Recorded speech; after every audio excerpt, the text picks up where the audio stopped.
और पंकज जी अपने जहाँ कहीं भी यही जे भी फ्लेक्स बनल है उके लाने कर प्रयास कर रोरे के बार बार आग्रह करत थी जे यहाँ कराई माघ यात्रा कर जे व्यवस्था बनाल है उके लाने कर प्रयास कर पंकज जी।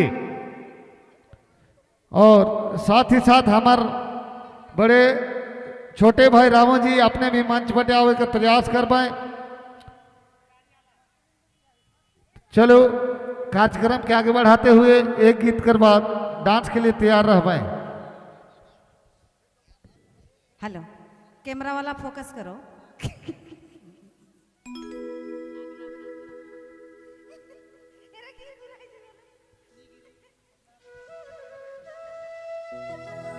हेलो एखन शुरू शुरू आदत करे के लाई गो चश्मा पहने के लिए। हे रे ही तोहरे सूरतिया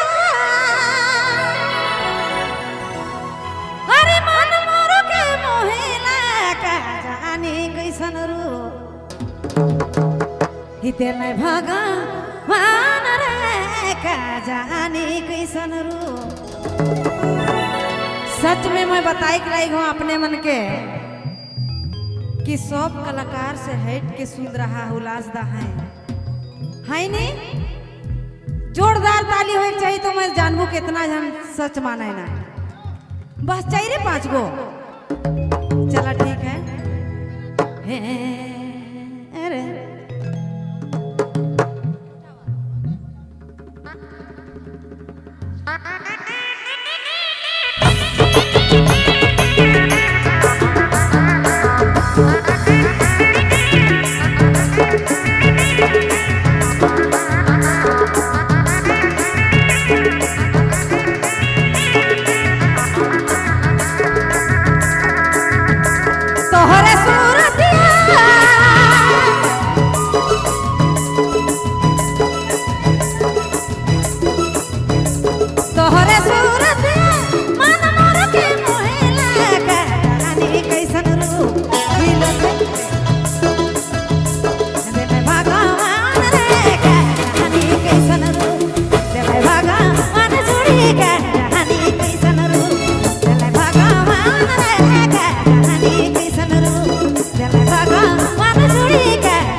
भगवान रे कैसन रू